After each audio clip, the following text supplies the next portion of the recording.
Okay, so now that I've played through all of these flutes, I have some notes for future me and for anybody else who's interested about how it felt to play them. Roughly in order of least liking to most liking for me-ish. First of all is the Azumi AZ3. I have no major complaints about this flute. It's a decent flute. It's very nice. The mechanism is very springy. I really like that about the two Azumi flutes that I've tried so far. The only major problem is that this Azumi has got an issue with the lever for the B key on the foot joint. It's not the first time that I have tried an Azumi with mechanism issues. The last Azumi that I tried, the AZ2, had a faulty split E mechanism.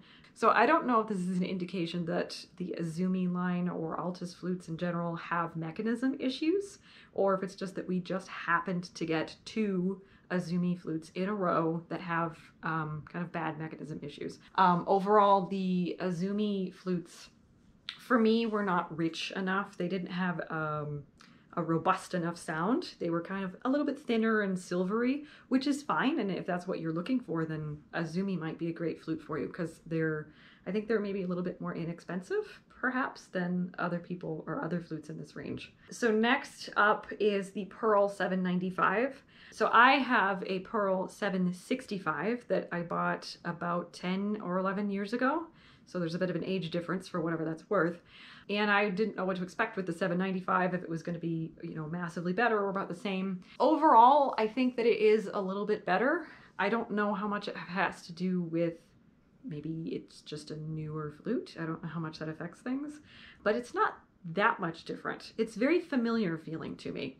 In this video, I tried it on the Forza head joint. That was not available, I think, or it wasn't as common when I bought my flute. And with the Forza head joint, it's actually a little bit different from mine. It feels less difficult to play notes with a clean attack and get a pure tone. It's still not as good as some of the other flutes that we have out, but it's a little bit better than my flute, which is interesting. In a different video, I will do a comparison just with the Pearl 795 of the three different head joint options, the Largo, the Brezza, and the Forza. So I'll link that somewhere.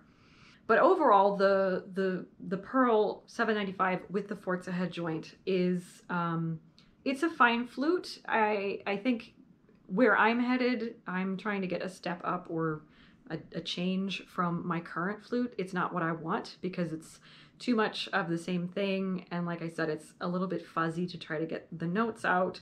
The lower octave is a lot harder to get to sound just at all than any of the other flutes we have, including the Azumi. So that's a little bit disappointing that anywhere below like a D is getting a lot harder to get it to play. So then the next two, and I don't really know what order to put these in, I'm very conflicted, is the Zhao 700 and the Haynes Q2. So the Zhao 700 is a very nice flute. I'm kind of on the fence actually about whether or not I want to keep it or not. It has a very good resonant sound. It feels nice under my fingers, you know, because you can kind of feel the resonance going through. The low notes are very easy to play. They sound very nice. They have good color. And yeah, I don't have a lot of major complaints about that. We had also a Zhao 600 out, which is not that much different in terms of just specs than a 700. The main difference is that the 700, you can get a C-sharp trill key, and the 600 you can't. And otherwise, the 700 has pointed arms on the keys versus Y arms on the keys. So this 700, I don't know if this is an individual flute thing, is a little bit harder to play the higher third octave notes than the 600 that we have. But overall, the 700 is a very nice flute. Oh, the Zhao. In this video, I played it on a solid silver head joint. There's also a head joint that comes with a gold lip plate that we got. We were originally trying to get one. There's my bird clock going off.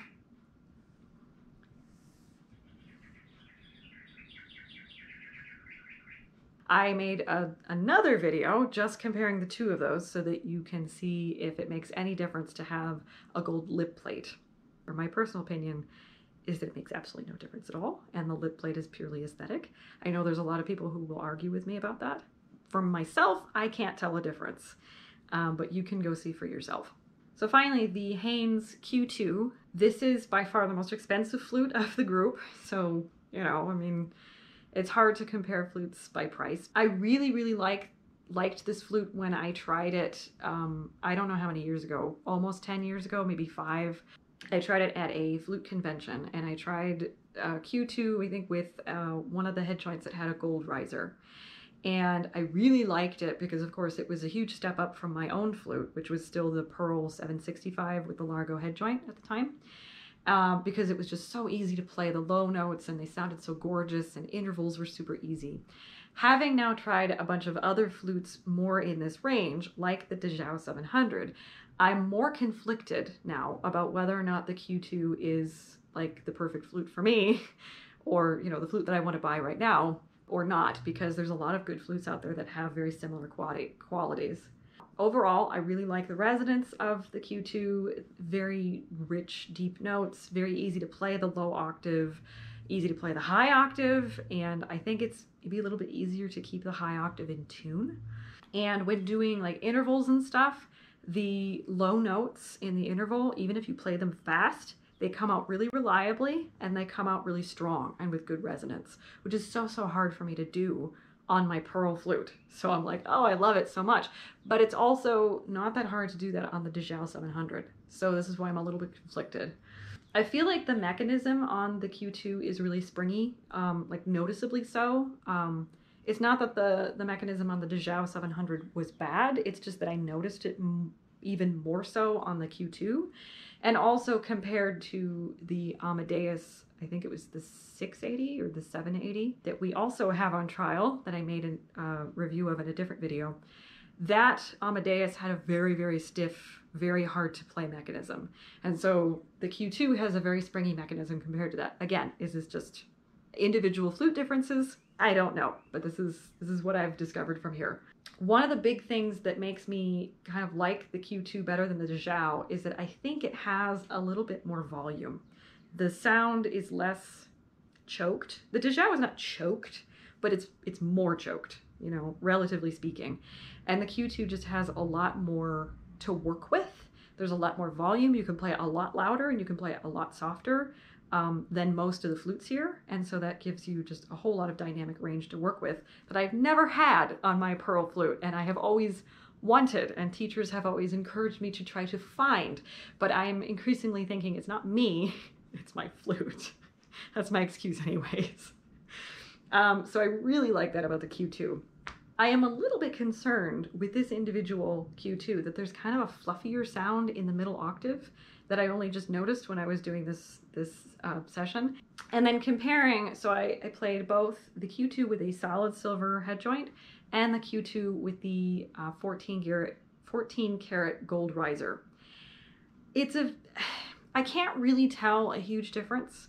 If anything, I feel like the gold riser has a slightly warmer and also kind of fuzzier tone to me, which is how people typically describe gold in terms of a flute material.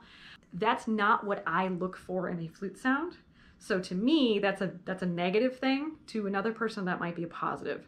But it's very subtle, and I honestly have kind of a hard time discerning if there's an actual difference between them. And given that the gold riser adds an extra, I don't know, $400, $500, and I can't really tell a difference, and I already have some experience before in not liking the sound that gold produces, I don't think I want to even bother with experimenting with gold, but you know, you can listen for yourself and see if you can tell a difference in the playing in this recording. Anyways, it's difficult to tell in a recording. So yeah, overall, you know, these are all very nice flutes. Don't take my word for it. You should definitely try flutes for your own self, because it varies from person to person what you can produce from a flute and also what you prefer from a flute. You know, if you're in the market for a flute, good luck. It's sometimes kind of tricky out there to really know what you like, but hopefully I'll find a flute that I like soon.